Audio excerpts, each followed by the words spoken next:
Thanks for listening to English Go Podcast. To listen without advertisements or to read episode transcripts, visit englishgo.co.uk for more information. We all belong outside. We're drawn to nature, whether it's the recorded sounds of the ocean we doze off to, or the succulents that adorn our homes. Nature makes all of our lives, well, better. Despite all this, we often go about our busy lives removed from it. But the outdoors is closer than we realize. With AllTrails, you can discover trails nearby and explore confidently. With offline maps and on-trail navigation, download the free app today and make the most of your summer with AllTrails. Jewelry can say many things on your wedding day. As a wedding band, it can say, "This is a forever symbol of our forever love." As a gift to your wedding party, it can say, "Thanks for standing up there with us." Blue Nile can help you find the piece that says it all and says it beautifully, with expert guidance and a wide assortment of jewelry of the highest quality at the best price. Go to BlueNile.com and experience the convenience of shopping Blue Nile, the original online jeweler since 1999. That's BlueNile.com. Millions of people have lost weight with personalized plans from Noom. Like Evan, who can't stand salads and still lost 50 pounds. Salads generally for most people are the easy button, right? For me, that wasn't an option. I never really was a salad guy. That's just not who I am. But Noom worked for me. Get your personalized plan today at Noom.com. Real Noom user compensated to provide their story. In 4 weeks, the typical Noom user can expect to lose 1 to 2 pounds per week. Individual results may vary. Right, let's continue with part 2 of a sort of podcast episode about podcasting. So just as a reminder, last time I was talking about the email that Irene from Spain had sent me asking lots of questions about podcasting and things like that. So let's continue that now.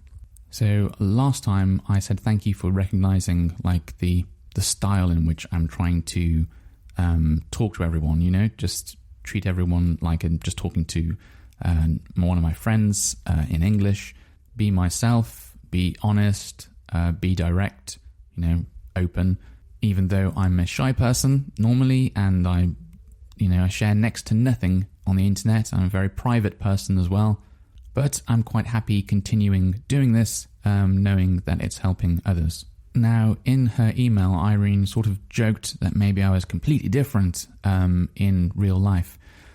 I don't know about that. I think as much as possible, I'm trying to be myself when making this podcast. I do try a little harder. I do put a little bit more effort into try not to offend people, because when I'm talking to someone in front of me, you know, I can see their face and I'm saying things. I can sort of judge their reactions. So if I say something they don't like, I don't know, maybe they love a film and I'm saying like, oh, I really don't like this film, and I can sort of see their reaction, and I think, oh, actually, maybe this person does like the film. Then I'll sort of like soften my words, you know. I won't say it's the worst film ever. I might say, yeah, I didn't like it so much. So there is a bit of that. I do try, and because I don't know, you know, what everyone's thinking, I do try and be a bit more, I suppose the word is like sensitive, a bit more sensitive about what people might be thinking, but it's also hard to do that all of the time. So I do think there's a lot of my natural personality that comes through, and I am trying to be as much me as I can be when I'm making this podcast. So I think that the sort of like version of me that you hear when I'm making these podcasts for you is exactly the me that you would find if you just started talking to me. You know, like a stranger came up to me and started talking to me in the street. Maybe I'd be a little bit more guarded. So to be a little bit more of like a wall in front of me, you know, like a wall of protection. I think lots of people have a sort of barrier, you know, like when they meet someone new for the first time, like, oh, why are you talking to me? What's going on here? But I think if someone came up to me and said, you know, I'm a fan of your podcast, that's a bit different then. I'd feel like, oh, okay, you must like listening to me, so I'd feel a bit more like relaxed, like I can, to speak freely in front of people. And the weird thing is, when I'm making this podcast, I do feel like I'm speaking to people who probably like me. That's a sort of, it sounds like I'm very confident saying that, but at the same time, I think like if people don't like me, they probably wouldn't be listening to this podcast. And maybe there have been loads of people, start listening and think, yeah, I don't want to listen to this idiot talking all day, and they just, unsubscribe or unfollow the podcast. That's fine.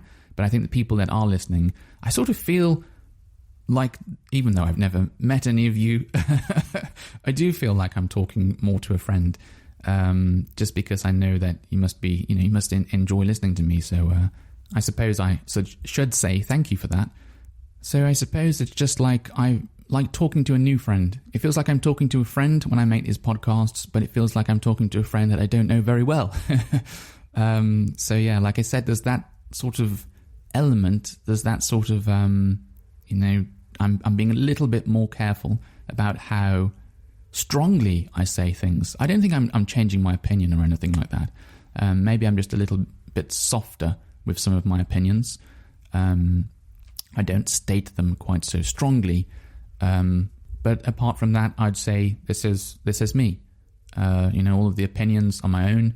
I don't say things just to please people. There is one thing I do. Sometimes I stop myself from making a podcast when I think that's a bit negative. I do make podcast episodes about negative things, but I try to keep it more light, more positive, if I can, which I can't always, and I don't think it would be good, for every single episode to be positive. But on the other hand, I don't want to make so many negative episodes that, sort of passes sort of negativity onto all of you listening to the podcast. I do want not only to speak to you like a friend and help your English, but if possible, I want to motivate you, to study English more. So I don't think I'm going to be doing that by talking about negative topics all the time. So there's probably, just that, those two differences. A little bit more careful about stating my opinions, like really directly, because I don't know who exactly I'm talking to yet. And sometimes, not saying or not talking about as many negative topics as I probably normally would. I mean, I'm British, and British people are great at moaning about things. We love to moan about many things, largely the weather, but many, many things. And today I was just this morning moaning to my wife about some changes we've had happen to the rent and things like that. And I'm worried it might go up next year, and moaning about that a bit. But I think that's natural, and everyone likes to have a bit of a moan sometimes. I think it can be good for getting some stress out of your body. So, and talking about stress and stress relief, this leads us on perfectly to another part of Irene's email, which is about she mentioned that she thinks sometimes my podcast helps me organize my thoughts. Like I'm using it to say out loud what's on my mind and what I'd like to share. I would say that's exactly right. And it's a weird thing that I've noticed, but I suppose I shouldn't be that surprised by it. But yes, certainly making these podcast episodes does help me, I would say. So that's good. It helps you, it helps me, everyone's happy. The way it helps me is just like Irene has said, it does help you organize your thoughts. It's the weirdest thing ever, because I know I'm talking to people who I don't know. And I'm telling them all of these thoughts. Sometimes I'm sharing quite personal things, Sometimes it's just like what's happened in my day. Sometimes I'm telling you my opinions, or sometimes I'm telling you about things I'm worried about in the future, and things like that. And even though, like I said, I'm talking to someone, talking to you, and I don't know you, just doing that, getting your thoughts out there, putting your thoughts down somewhere, helps you organize your thoughts, helps you understand your thoughts. And this is why it's considered, why it's believed to be a good idea to keep a journal or like a diary. Even though, it's a diary is just something you write for yourself, no one else sees it. Just writing down your thoughts or writing about things that have happened in the day is supposed to help you like sort of put everything together, sort of understand everything. And I think that's definitely true. And the same is exactly true for a podcast as well. Well, a podcast that that ends up being sort of like an online diary, like my podcast has ended up being. So when I say thank you for listening to this podcast, I do really mean it. It is nice to know.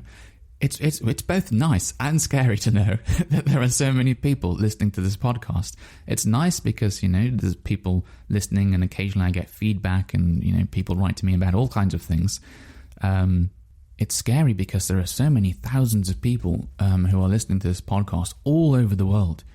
And sometimes when I'm coming to make a new episode, I'll think, no, that episode's rubbish, and I'll delete it. And I can sometimes feel a bit like unsure about what it is I want to talk about, or I'm worried that I'm going to make something that people don't enjoy. So there's a bit of pressure, I would say, that can come from doing a podcast like this. But I think that's like a very small part of it. Mostly, it's just positive. Like I said in the last episode, I'm a shy person. I don't share much with people, typically, apart from this podcast. So I've been really surprised myself by how much I've enjoyed making this podcast and continue to enjoy making this podcast. I really do like doing it. And it would be a goal of mine to be able to do it more often somehow. I don't know. Maybe something crazy happens. Like even if just like 10% of everyone listening to this podcast became a supporter of this podcast, then I would be able to get enough money to just quit my main job and focus on this full time. And I just don't know what that would look like. I can't imagine it, because obviously I'd be able to make an episode every single day. I could make longer episodes. I could get more involved in like a community. Who knows? I might start producing like courses, like English courses, because I do really. There's another thing that I've found out about myself from having made this podcast is how much I like English. I know it's going to sound weird, but for me, I just learned English without any effort. Just picked it up as I was living my life. And I have always enjoyed like reading books written in like a very beautiful kind of English. But I don't think I've really understood how much I like the language before doing this podcast and before studying Japanese. I think those two things have really highlighted for me how much I enjoy English, British English. That is my favorite English, of course, and I would like to share that with people, especially as I feel that it's sort of like changing quite rapidly lately, largely due to Americanization, which is sort of like, worldwide, but that's very much changing the English that I knew, that I grew up speaking. That's changed a lot, and I'm hearing that all the time in English podcasts I'm listening to. Not so much my friends, but people I work with, perhaps. I'm hearing all of these, Americanisms creeping in to British English. So anything that I can do to preserve, help sort of like protect the English that I know and love, it's really, really good for me. Right, now I realise that this podcast episode is a little bit longer than my usual episodes, but I'm going to try and finish off all of Irene's questions today rather than carrying on into another episode. So finally, I'd like to come back to the question about, do I feel like I'm judged by people while recording episodes? Am I happy with having a podcast, and do I recommend it to others? I feel like the two questions I've sort of answered. I mean, I don't really feel judged so much. Like I said, I do sort of sometimes worry, is this podcast good enough? Is this podcast episode good enough? But all of the feedback that I've had from people so far has been fantastic. I don't think I've had a single complaint, not one. Everyone has just been amazingly kind, like some people, unbelievably kind, and very supportive of what I'm doing. And I honestly cannot say thank you enough to those people. Am I happy with having a podcast? I've answered that too. Yes, I am. It's I really enjoy it. I didn't know I would, because I'm a shy person, don't like sharing private information, and here I am doing exactly that. And I've been doing it for over 3 years, and I still love doing it. I'm still doing it, so I have no plans to stop. So yeah, I must love it, right? Do I feel like listeners sort of overstep boundaries and think that they know me too well, and this can make things uncomfortable for me, make me feel like I want to stop sharing so much? I would say I haven't had that experience, but sadly, other than the odd occasional email, I don't really interact much with people, listening to this podcast. There is a Discord server up that you can find, free access to on the Patreon, in the Patreon community, but not many people have joined, and nobody's really that active at the moment. But I am trying to grow that, so you should definitely sign up to that. And I have a feeling if I can chat to more of you in there, maybe it will feel, I wouldn't say uncomfortable, but maybe sort of like a little strange. Like I'm talking to someone, and then I'm telling them, oh yeah, I like traveling too. I went on holiday to here, and then their reply is like, I know, like they already know me really well, and I don't know anything about them. So I can't imagine that making me feel uncomfortable, because I think I'm a friendly person. I hope so.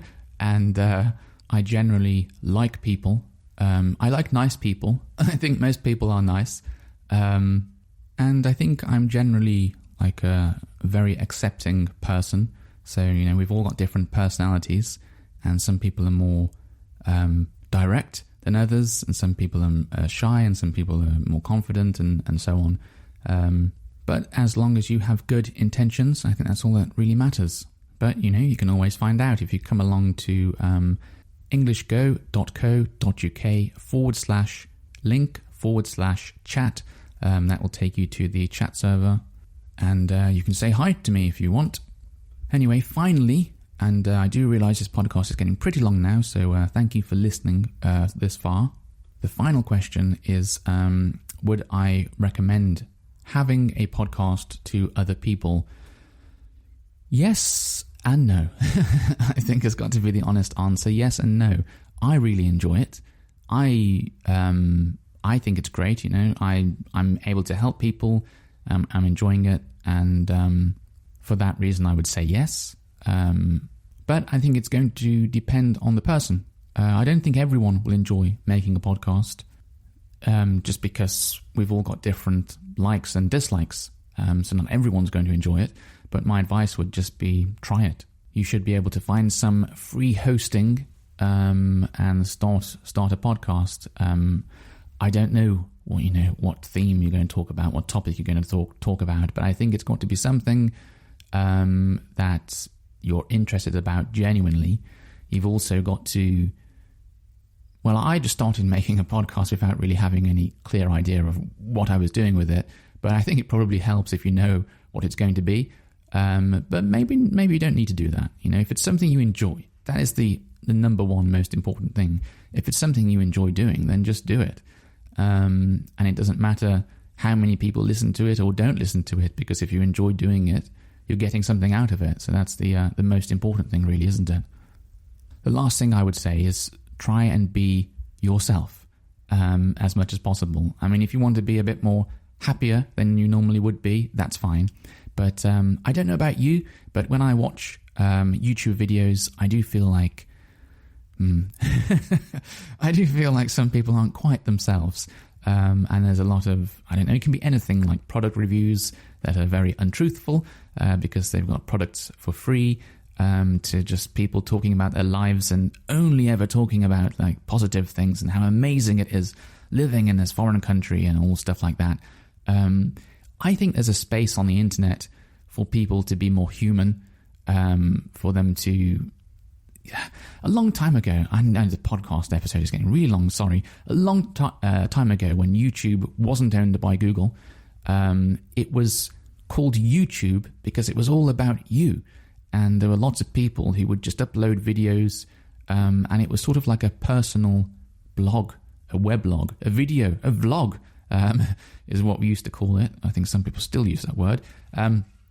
So it was just general people without professional cameras, without professional microphones, without professional lighting, not making money from it. You couldn't make money from YouTube back then. There weren't any advertisements on it, and people were just doing it because they enjoyed it. And there was a very sort of natural, I don't know, like community feeling, human feeling about YouTube back then. So yeah, give it a go. Be yourself. See if you like it or not. If you don't like it, just stop it. Probably delete it, actually, because there are a lot of podcasts that I find where someone's like started it, 3 episodes, and that's all you get. It's probably not worth leaving it up there if there's just like 3 episodes and you're never going to do it again. You may as well just, just take it off the internet and clean up the internet, keep the internet tidy. But yeah, try it and see if you like it. And hopefully you enjoy it and, there's a new hobby for you there. Something new way to enrich your life. Right, apologies for this double-length episode, but there's double the amount of listening material for you, so it's all good. I really hope you've enjoyed it, and thank you very much, Irene, for sending in your great questions in your message. If anyone else would like to send some messages my way that I can talk about in a podcast episode, future podcast episode, that would be great. Until next time, bye-bye. They say opposites attract. That's why the Sleep Number Smart Bed is the best bed for couples. You want a bed that feels firm, but they want soft? Sleep Number does that. You want to sleep cooler while they like to feel warm? Sleep Number does that too. J.D. Power ranks Sleep Number number 1 in customer satisfaction with mattresses purchased in-store. And now, Sleep Number Smart Beds start at $999. Prices higher in Alaska and Hawaii.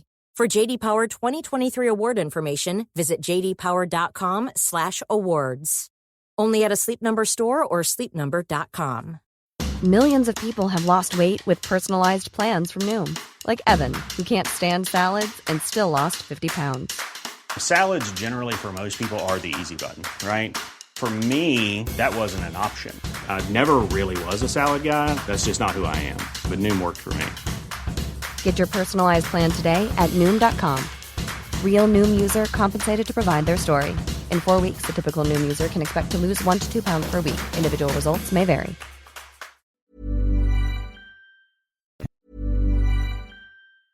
If you want years of better sleep, then you have to upgrade your bedding during Boll & Branch's annual summer event. Right now, you can get Boll & Branch's best-selling, naturally cooling sheets with their best offer of the season. Feel the difference night after night of light and breathable sheets made with the highest quality materials. Shop the Boll & Branch annual summer event now for 20% off site-wide. Plus free shipping on your first set of sheets at bollandbranch.com with code BUTTERY. Limited time only. Exclusions apply. See site for details. Even when we're on a budget, we still deserve nice things. Quince is a place to scoop up stunning high-end goods for 50 to 80% less than similar brands. They have buttery soft cashmere sweaters starting at $50, luxurious Italian leather bags, and so much more. Plus, Quince only works with factories that use safe, ethical, and responsible manufacturing. Get the high-end goods you'll love without the high price tag with Quince. Go to quince.com/style for free shipping and 365-day returns. Want to teach your kids financial literacy, but not sure where to start? Greenlight can help. With Greenlight, parents can keep an eye on kids' spending and saving, while kids and teens use a card of their own to build money confidence. As a parent, you can send instant money transfers, set up chores, automate allowance, and more. It's a convenient way to run your household, customized to your family's needs, and the easy way to raise financially smart kids. Get started with Greenlight today and get your first month free at greenlight.com/ACAST. Thanks for listening until the very end of the show. If you've enjoyed this episode, please give my podcast a rating, or if you have the time, write a review. It's a really nice way of letting me know you enjoy these episodes and encourages me to make more of them for you. Thanks very much and have a lovely day.